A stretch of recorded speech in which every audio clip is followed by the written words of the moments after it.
Iya, Bapak Ibu, hari ini kita akan belajar dari firman Tuhan. Saya percaya semua kisah yang tercatat dalam Alkitab itu memiliki nilai untuk kita bisa belajar. Dan ini terjadi, saudara, ketika zaman pada waktu itu bangsa Israel.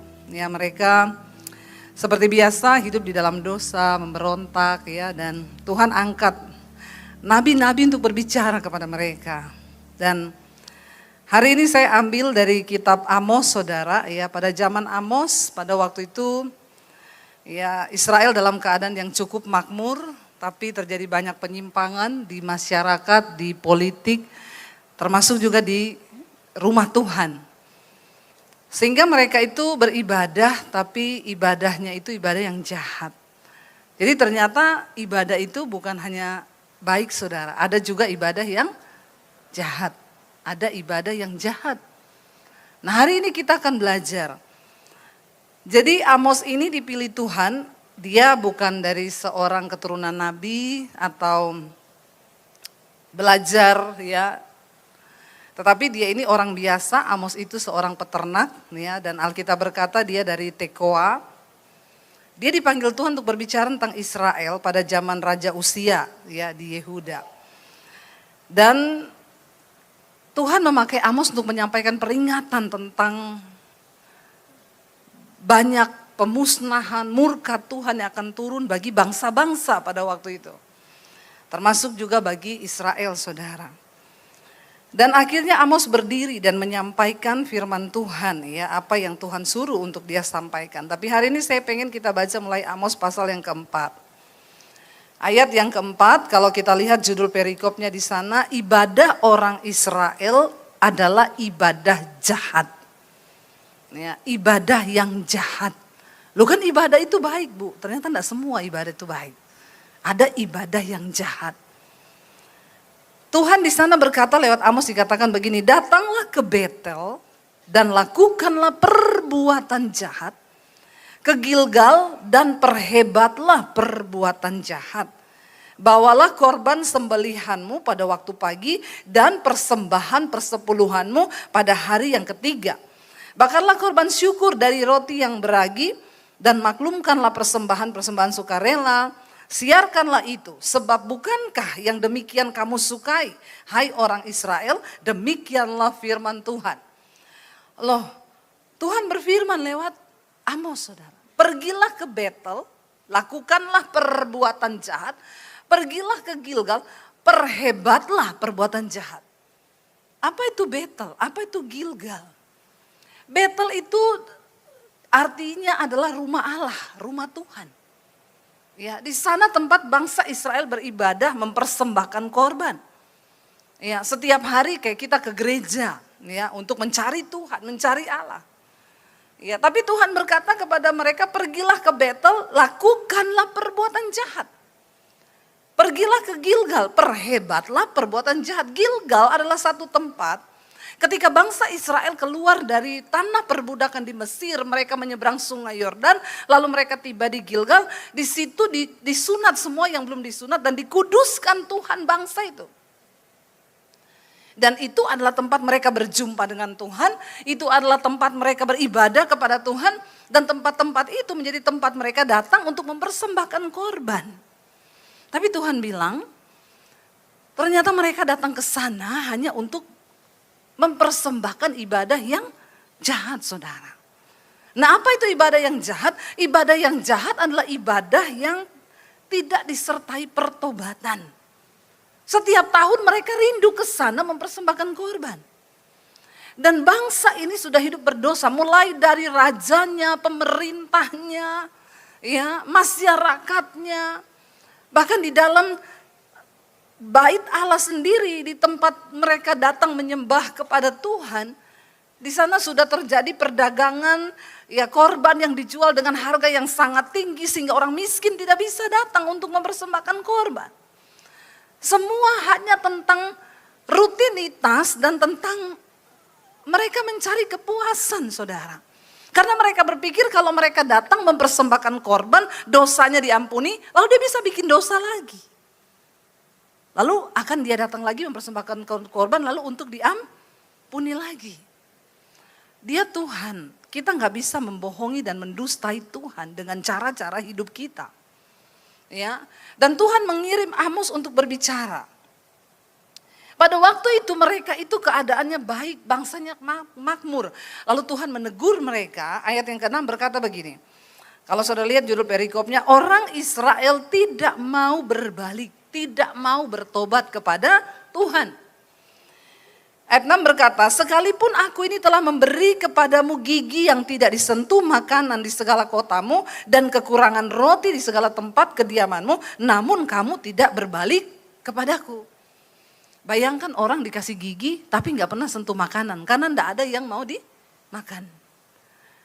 Keadaan yang sudah begitu rumit pun mereka nggak bisa makan, kekurangan makanan, tapi tetap tidak mau berbalik datang kepada Tuhan untuk bertobat. Manusia itu saudara kadang-kadang udah hancuran hidupnya, tapi tetap sombong. Ya, tetap nggak mau datang sama Tuhan. Makanya saya tuh kadang kalau Pak Victor memang gembala ya harus konseling, bolak-balik konseling. Kalau saya enggak Pak, ya, orang datang Bu mau konseling, cari Tuhan saja. Sudah cari Tuhan belum kau? Ya, kalau kau belum cari Tuhan, enggak usah konseling-konseling. Sebenarnya jemaat itu tahu kok masalahnya itu. Sebenarnya orang Kristen itu tahu kok semua masalahmu itu ada dalam Alkitab, amin.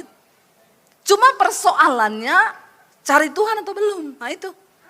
Ya, kalau orang nggak cari Tuhan itu kerjaannya konseling terus itu Pak. Nah, nanti ada datang balik lagi konseling, padahal masalahnya itu aja. Ya, tapi kan Pak Victor gembala ya, kalau orang mau konseling harus, oh iya, mari Ibu, konseling ya.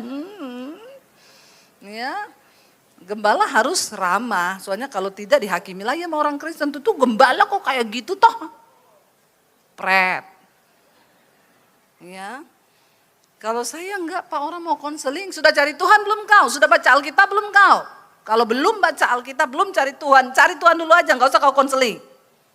Nanti konseling enggak berubah-berubah saudara.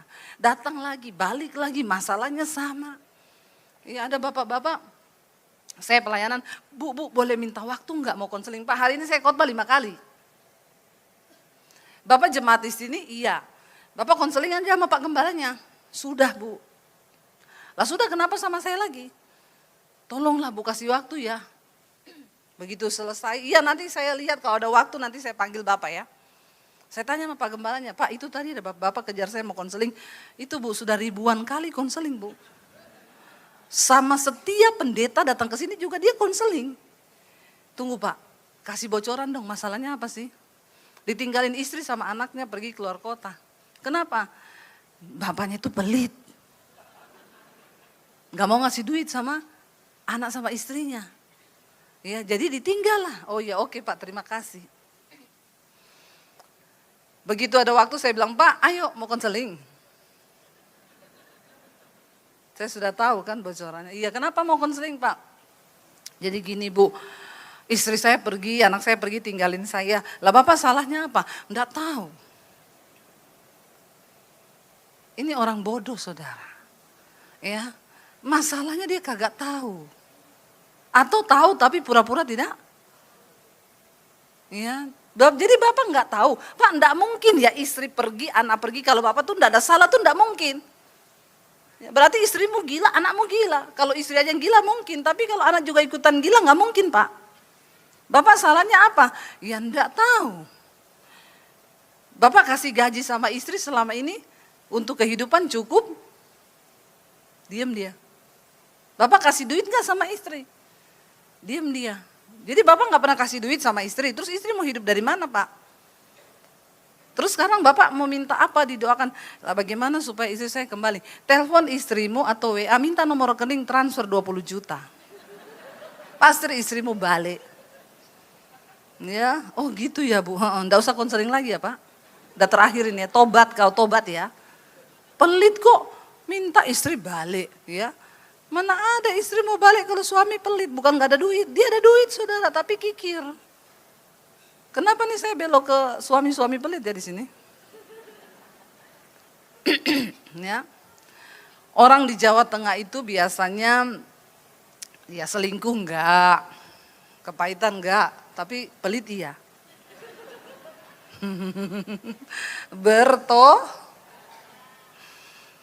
Haleluya ya. Jadi ya susah saudara kalau udah kayak begitu ya mau bagaimana ya. Kau tahu firman tapi kau tidak mau berbalik sama Tuhan. Kita nih tahu masalah kita. Ini Tuhan berkata dia tuh sudah saudara. Bayangkan orang dikasih gigi nggak bisa makan karena nggak ada makanan. Roti juga tidak ada. Seringkali usaha kita sudah gagal. Nggak ada penghasilan. Tapi nggak mau berbalik sama Tuhan. Malah bikin dosa, bikin dosa, bikin dosa. Lalu ayat yang ke-7 dikatakan, demikianlah firman Tuhan, aku pun telah menahan hujan daripadamu ketika 3 bulan lagi sebelum panen, aku menurunkan hujan ke atas kota yang satu dan tidak menurunkan hujan ke atas kota yang lain. Ladang yang satu kehujanan, yang ladang yang lain tidak kena hujan dan menjadi kering. Yang satu udah mau panen, diturunkan hujan, rusak semua, jadi nggak ada hasil panen. Yang satu nggak ada hujan sama sekali, jadi kering semua. Ladangnya tidak menghasilkan, nggak ada pemasukan, hidupnya susah luar biasa. Tapi firman Tuhan berkata, bahkan penduduk 2-3 kota pergi terhuyung-huyung ke satu kota untuk minum air, tetapi mereka tidak menjadi puas. Namun kamu tidak berbalik kepadaku, demikian firman Tuhan. Udah bertubi-tubi masalah datang. Udah begini, udah begitu. Makanya nanti ya Pak Gembala kalau ada orang datang banyak masalah. Satu aja Pak suruh bertobat. Cari Tuhan. Ya.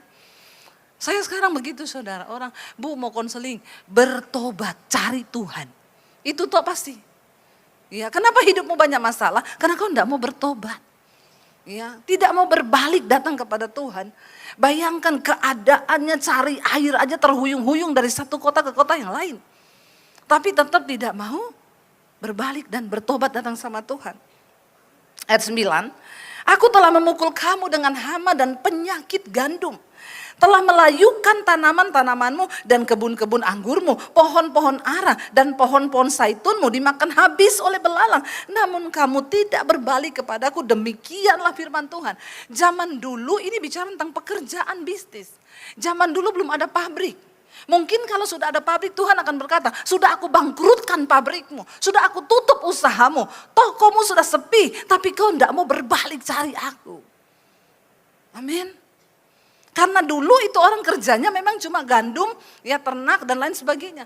Dikirim penyakit ke atas tanamannya, tidak ada hasil panen. Enggak ada penghasilan, tidak punya pekerjaan. Tapi tetap sombong, tidak mau cari Tuhan. Enggak mau bertobat. Orang Kristen banyak begitu. Udah miskin, bilang kanan kirimu, jangan sombong kau. Ya, udah miskin sombong lagi. Ya, bertobat saudara. Dan jangan tunggu miskin baru mau bertobat. Dihajar Tuhan, apalagi Tuhan bilang. Ini masalah kerjaan banyak masalah, pabrik banyak masalah. Ya semua banyak masalah, belum cukup. Aku telah melepas penyakit sampar ke atasmu. Penyakit datang silih berganti. Seperti kepada orang Mesir, aku telah membunuh terunamu dengan pedang pada waktu kudamu dijara. Aku telah membuat bau busuk perkemahanmu tercium oleh hidungmu. Namun kamu tidak berbalik kepadaku, kata Tuhan. Terunanya udah dibunuh oleh pedang. Perang kalah, mayat bergelimpangan, berbau busuk di perkemahan. Tapi tetap tidak mau bertobat. Enggak mau balik saudara.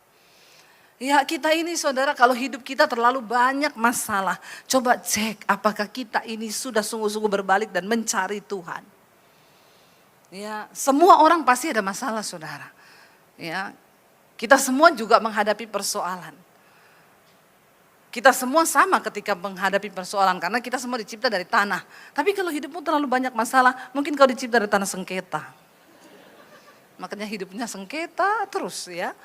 Bertobat. Berbalik kepada Tuhan.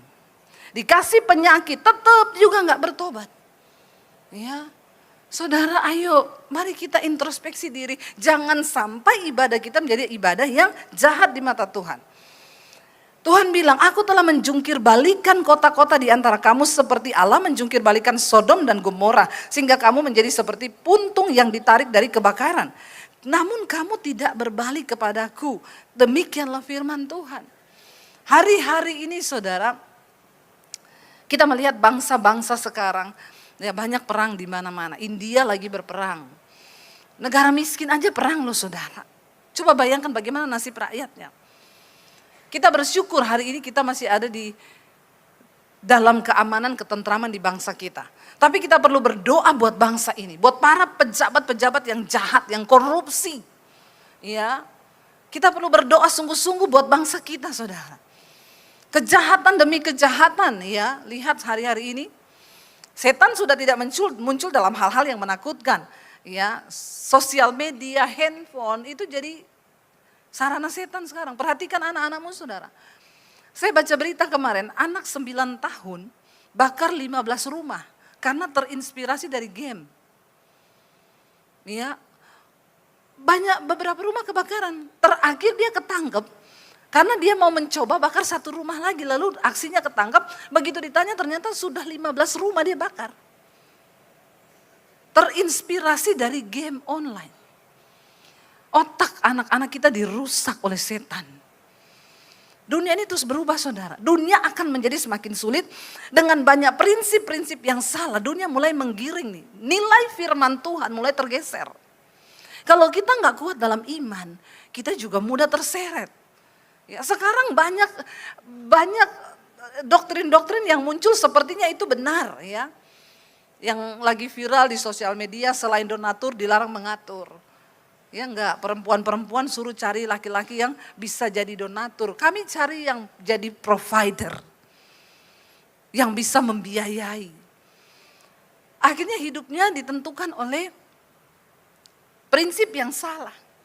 Ya kalau ada cowok datang tanya dulu kamu naiknya apa, punya mobil apa kagak, punya ini. Nilai bergeser menjadi uang nomor 1, enggak ada cinta lagi. Ya karena dia bilang kalau ada uang bu, cinta datang dengan sendirinya. Tapi kalau nggak ada uang, ya bagaimana mungkin? Kalau saya katanya saya pilih menangis di atas Mercy daripada nangis di atas beca. Goblok nggak? Ngapain kamu nikah mau nangis? Ya, naik Mercy, naik beca kalau nangis juga buat apa? Tapi tanpa disadari generasi ini dibawa bergeser saudara nilai-nilai kebenaran. Tuhan nggak pernah ajarin itu. Kenapa kita harus mencari Tuhan? Karena waktu kita berjumpa Tuhan, kita ketemu kebenaran yang benar. Dunia tidak menunggu saudara berubah. Saudara mau berubah atau tidak urusanmu. Dunia terus menggilas. Dia nggak tunggu kamu saudara. Ya, dan satu yang Tuhan Yesus berkata bahwa ada satu hal yang bisa mengalahkan dunia itu yaitu iman kita kepada Tuhan. Dunia mau berubah seperti apapun. Waktu imanmu hidup, imanmu itu aktif, maka kita nggak perlu takut. Karena janji Tuhan bagi orang-orang yang hidupnya sungguh-sungguh melekat dengan Tuhan. Dunia sedang berlalu dengan segala keinginannya, tapi orang yang benar akan hidup oleh percayanya, imannya kepada Tuhan. Amin saudara. Sekarang yang namanya AI saudara mulai menggantikan manusia. Ya, di Tiongkok kemarin rumah sakit AI dibuka, ribuan pasien. Ya, sekarang saya baca kemarin robot untuk operasi AI saudara, bukan dokter lagi, robot. Bahkan kemarin saya baca AI itu bisa mendeteksi kanker, ya itu hanya dalam waktu berapa jam, lebih pintar daripada dokter. Ya, di Jerman kemarin pendeta udah khotbah di gereja pakai AI yang khotbah kayak saya gitu tapi AI. Lalu orang tanya, Bu, bagaimana kalau sudah yang khotbah AI bukan manusia lagi? Ya setidaknya dia nggak selingkuh, dia nggak homo kan, nggak lesbi. Lebih kuduslah AI daripada pendeta. Tuhan bisa pakai apa aja. Kalau kita nggak mau berubah, hari ini dunia semakin berubah saudara. Beberapa pekerjaan mulai digantikan oleh teknologi. Kalau tidak ada nilai plus dalam hidupmu, mau kemana engkau? Nilai plus kita bukan tambah ilmu, jadi pinter S1, S2, S3, no. Hidup menurut firman Tuhan, taat sama firman, karena firman Tuhan itu hikmat Allah dalam diri kita, katakan. Itu yang kita punya. Yang ada sekarang udah gak pinter, ya udah goblok, gak takut Tuhan lagi. Ini bangsa ini. Udah hancur, gak ada makanan, ladang gagal panen, sakit keadaannya. Tapi gak mau bertobat. Ini paling bodoh saudara mereka. Tapi Tuhan kasih satu Jalan keluar. Bagaimana supaya kita bisa kembali kepada Tuhan? Kalau saudara baca di Amos 5 itu ratapan tentang Israel. Mereka akan rebah dan tidak akan bangkit lagi. Murka Tuhan turun atas mereka. Tapi Tuhan kasih kita cara. Amos pasal 5 ayat yang keempat. Kalau saudara baca judulnya di sana. Jalan yang menuju hidup. Ada jalan keluar. Jalan yang menuju hidup. Baca ayat yang ke 4, Amos pasal 5, baca 1, 2, 3. Sebab beginilah firman Tuhan kepada kaum Israel. Carilah aku, maka kamu akan hidup. Cari Tuhan, maka kita akan hidup. Ayat yang kelima, baca bersama. Janganlah kamu mencari Betel, janganlah pergi ke Gilgal, dan janganlah menyeberang ke Beersheba. Sebab Gilgal pasti masuk ke dalam pembuangan, dan Betel akan lenyap.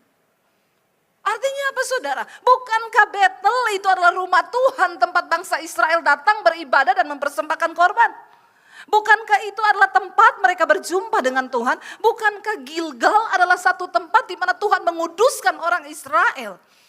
Tapi yang ada ternyata selama ini mereka pergi ke Betel, mereka pergi ke Gilgal, mereka datang untuk beribadah, tapi ibadahnya adalah ibadah yang jahat. Kenapa? Karena tanpa pertobatan dan bukan Tuhan yang mereka cari. Banyak orang Kristen datang ke gereja hari-hari ini cuma cari berkat. Kenapa ke gereja? Pengen didoakan punya anak. Kenapa lu ke gereja? Utang online belum dibayar. Kenapa lu ke gereja? Soalnya sakit. Kenapa lu ke gereja? Banyak alasan kita datang ke gereja. Dan hanya sedikit orang yang sungguh-sungguh mencari Tuhan dalam hidupnya.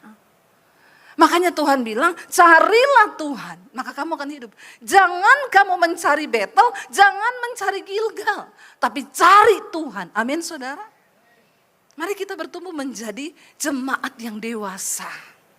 Kalau kau ke gereja tanpa pertobatan, kau ke gereja tanpa mencari Tuhan, maka sia-sia saudara, kita gak akan dapat apa-apa. Kalau kita jadi orang Kristen yang tidak pernah rindu mencari Tuhan, mencari kehendaknya, mencari pikiran Tuhan.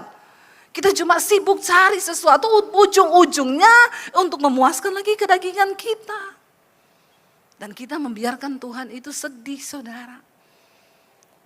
Saya bersaksi saudara, ada 2 suami istri. Mereka itu 2 orang, mereka sepasang suami istri. Mereka gak punya anak, ya sudah menikah bertahun-tahun tapi gak punya anak. Mereka Kristen dari kecil, tapi mereka bukan Kristen yang mencari Tuhan. Mereka pergi ke Betel, mereka pergi ke Gilgal, mereka ke gereja setiap hari Minggu. Mereka mempersembahkan korban. Tetap berjalan, tadi Tuhan bilang persembahan dibayar, persepuluhan dibayar. Mereka tetap ibadah, tapi ibadahnya itu jahat. Mereka suami istri Kristen dari kecil, tapi mereka tidak cari Tuhan. Mereka hidup dengan keinginan mereka masing-masing, ke gereja hari Minggu, pulang berantem, ribut, gak omongan 3 hari 3 malam, saling maki. Tapi ke gereja doa untuk minta keturunan. Mereka coba bayi tabung, tidak berhasil, pakai uang, pakai apa, tidak berhasil. Sampai akhirnya mamanya kirimin khotbah saya. Kamu dengar ya ini ya khotbahnya Ibu Debbie, nonton di mesbah doa tiap malam, mesbah syukur tiap pagi. Mereka mulai nonton saudara. Lalu mereka mulai mendengar kebenaran yang disampaikan. Khotbah saya selalu bicara tentang pertobatan. Saya nggak pernah mau ngomong mujizat dan berkat. Kenapa? Waktu engkau bertobat, kau dapat hati Tuhan, kau dapat perkenanan Tuhan. Mujizat, berkat itu pasti terjadi dalam hidup kita, amin. Itu bukan jadi fokus kita, bukan jadi tujuan hidup kita. Tapi itu bonus yang Tuhan tambahkan. Carilah dahulu kerajaan Allah dan kebenarannya, maka semua itu akan ditambahkan. Lalu mereka mulai mencari Tuhan. Ketika mereka mulai mencari Tuhan saudara, pola pikirnya dirubah, mindsetnya dirubah. Mereka mulai berpikir bagaimana aku harus menyenangkan Tuhan. Dalam pernikahan, kalau aku mengasihi istriku, aku menyenangkan Tuhan. Kalau aku maki-maki istriku, aku tidak menyenangkan Tuhan. Aku jadi suami yang bertobat, rokok stop, minum mabok stop, dugem stop. Aku mau mencari Tuhan. Mereka mulai membangun hidup mencari Tuhan. Ketika mereka ketemu Tuhan, hidup mereka diubahkan, rumah tangga mereka dipulihkan. Yang terutama mindset mereka dipulihkan Tuhan. Mereka berkata begini, Tuhan, kalau memang Tuhan izinkan kami tidak punya anak, tidak apa-apa, Engkau tetap baik bagi kami. Kenapa kita harus mencari Tuhan, saudara? Karena waktu kau ketemu Tuhan, ada banyak hal-hal yang selama ini menurut engkau benar, itu akan diubahkan oleh Tuhan. Ternyata itu salah. Ketika orang berjumpa Tuhan, dia akan mulai mengalami perubahan cara pandang terhadap hidup ini. Seringkali kita berpikir, oh kalau saya bisnisnya ini gagal, ini karena ya saya ini kurang begini, kurang begitu, kurang begini. Tapi waktu kita mulai ketemu Tuhan, kita sadar, oh itu cara Tuhan untuk saya ini diluputkan Tuhan. Banyak hal-hal yang kadang-kadang tidak sesuai dengan pikiran kita itu Tuhan mulai bukakan. Ya saya dulu dengan suami, tadi malam kita dari Jakarta naik mobil, saudara. Ya. Selama ini kan pikiran kita kalau nggak ada duit itu, aduh ya kayaknya marah-marah, bener nggak saudara ya? Ada orang ke rumah sakit tiap hari kan dia marah, ya terus dia bilang sama istri, saya ini tiap hari sakit kepala, kamu tahu nggak? Jantung saya berdebar-debar, makanya saya emosi sama kamu kalau lihat kamu gini. Periksa dokter, dokter cek jantung bagus, darahnya juga bagus, sudah dicek semua bagus. Terakhir dokter bilang cek saldo. Waktu cek saldo ternyata saldonya turun, saudara. Itu yang bikin dia emosi. Kenapa engkau harus cari Tuhan? Waktu kita cari Tuhan, kita ketemu Tuhan. Saldo itu ada atau tidak, kita tetap sukacita loh. Enggak percaya nih jemaat. Berarti belum bertobat juga kau. Ya, orang yang sudah ketemu Tuhan, ada uang gak ada duit, dia tetap bersukacita. Insya Allah ya. Kayaknya masih ragu semua nih, aminnya belum kenceng. Ya. Ada uang, gak ada duit, tetap damai sejahtera, tetap sukacita. Puji Tuhan, bertobat Pak Victor. Memang harus diulang-ulang begitu terus nih biar masuk sampai ke dalam. Saya tadi malam sama suami naik mobil dari Jakarta, saudara. Saya tanya, udah sampai di mana saya? Dia bilang sampai di Batang. Tiba-tiba suami saya bilang, ingat gak dulu waktu kita pulang dari Jakarta naik motor? Ingat nggak waktu kita sampai di Batang, kita mau lewat hutan-hutan itu, alas ruban itu kan menyeramkan, saudara. Kami sampai di situ dulu jam 12 malam, setengah 1. Menerjang rasa takut, kita naik motor 18 jam dari Jakarta. Sepanjang perjalanan tuh air mata saya terus menangis. Tapi nangis tuh saya cuma bilang, Tuhan Engkau baik, Tuhan Engkau baik Tuhan. Tidak pernah kami berkata Tuhan tuh jahat. Kami merasakan gak ada duit, waktu pulang itu duit cuma 200.000 hanya untuk cukup bensin. Saya ingat waktu sudah masuk di Batang itu udah mau masuk Semarang, kita mampir di pom bensin, saudara. Suami saya isi, dia bilang ada uang sisa, waktu itu berapa, 15.000 apa berapa, kita bisa makan ini. Karena udah mau sampai Solo, cukup bensin. Mau gak makan, itu ada mie tek-tek di pom bensin. Bapak-bapak tua, dia pikul gerobak. Boleh makan? Boleh. Kita berhenti makan di situ dalam keadaan hujan, kita makan, saudara, di situ.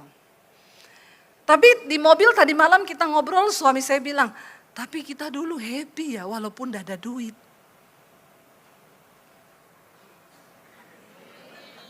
Masih tidak percaya lagi loh. Ya, saya nih ngomong karena saya mengalami, saudara, bukan saya nggak mengalami. Jadi jangan saudara bilang, Bu Debbie itu loh ngomong kalau nggak ada duit orang happy, sukacita, pret. Saya ngomong karena saya pernah mengalami, benar. Kita tadi malam berdua di mobil cerita, suami saya bilang, tapi ya kita dulu ya, heran ya non, tiap hari tuh ya, hidupnya ini cuma mikir besok jatuh tempo, besok bayar sekolah anak, besok gak ada duit, besok, tapi kita happy. Haleluya, terjadilah ya, sesuai dengan yang kau aminkan. Lu bener. Waktu kita mencari Tuhan dan ketemu Tuhan, ini loh bedanya, saudara. Ayat ini bilang carilah Tuhan maka kamu akan hidup. Bicara hidup di sini bukan cuma hidup yang biasa-biasa, bicara hidup di sini bukan hanya hidup secara fisik. Yang pertama kita akan hidup di dunia ini bikin hidup jadi lebih hidup. Bukan dengan rokok, tapi dengan Tuhan. Orang yang mencari Tuhan, menemukan Tuhan, walaupun gak ada duit, dia tetap damai sejahtera dan sukacita. Itu benar kami alami. Suami saya bilang, iya loh dulu kita padahal ya hidupnya pas-pasan banget. Ya, tapi kita tetap sukacita loh dulu. Jangan terpaksa juga. Amin, amin, terus latah terpaksa. Iya dari dulu kita bangun pagi pelukan, sampai hari ini kita masih melakukan hal yang sama. Dulu kita naik motor, kita menyembah Tuhan. Jakarta Solo saya nyanyi di motor saudara dengan bercucuran air mata. Saya nyembah Tuhan. Waktu hujan dari Cirebon sampai di Solo, saya nyanyi terus suka-sukamu Tuhan. Harusnya itu kan nyanyi sambil nari ya, enggak, saya nyanyi sambil nangis. Kami menyembah Tuhan naik motor. Waktu kami pulang naik mobil, sama, kami juga menyembah Tuhan. Yang beda dulu di motor, sekarang di mobil. Tapi hatinya, perasaannya tetap sama. Itu orang ketemu Tuhan. Kenapa saudara Tuhan bilang, jangan kamu cuma pergi ke Betel, jangan kamu cuma pergi ke Gilgal, tapi cari aku. Karena waktu kau temukan Tuhan, kau temukan banyak hal yang berbeda. Engkau bisa punya cara pandang yang berbeda. Waktu suami istri ini sudah coba bayi tabung, coba minta didoakan, tidak punya anak, mereka putuskan untuk cari Tuhan. Hidup mereka berubah. Yang tadinya ribut terus, berantem, saling maki, saling nyakitin. Berjumpa Tuhan, stop dugem, stop rokok. Badannya tatoan semua saudara. Mulai berubah. Ketika berubah, cara pandangnya berubah. Mereka bilang, Tuhan kami tidak dikasih anak pun, Engkau baik Tuhan. Waktu mereka berkata begitu, tiba-tiba istrinya hamil tanpa bayi tabung. Itu Tuhan. Kenapa perlu kau ketemu Tuhan? Karena orang yang berjumpa Tuhan, itu beda hidupnya, amin. Bukan berarti waktu kita ketemu Tuhan kita nggak akan ada masalah. Seringkali waktu ketemu Tuhan justru banyak masalah. Tapi sikap hatinya tuh beda. Ya, ini ada anak-anak sekolah misi saya nih ya. Jangan cari Tuhan cuma di sekolah misi. Cari Tuhan dalam hidupmu, sepanjang hidupmu, dimanapun kau berada, cari Tuhan, amin. Ya, sehingga kita menemukan Tuhan, kita menemukan tuntunan Tuhan, kita menemukan rencana Tuhan dalam hidup kita, dan itulah kebahagiaan kita. Dikatakan, ayo, ya, jangan cari Gilgal, jangan cari Betel, ya. Nggak usah kau menyeberang ke Berseba, sebab Gilgal pasti masuk ke pembuangan, Betel akan lenyap. Tapi carilah Tuhan, maka kamu akan hidup, supaya jangan ia memasuki keturunan Yusuf bagaikan api yang memakannya habis dengan tidak ada yang memadamkannya. Saudara, selama Tuhan masih kasih kita waktu, dunia ini semakin berubah. Tapi waktu kita ketemu Tuhan saudara, kita gak perlu takut, amin. Saya bilang sama anak-anak saya, gak usah dengar berita-berita yang menakutkan. Akan begini, satu, fokus cari Tuhan. Fokus cari Tuhan, hormati Tuhan dalam hidup ini.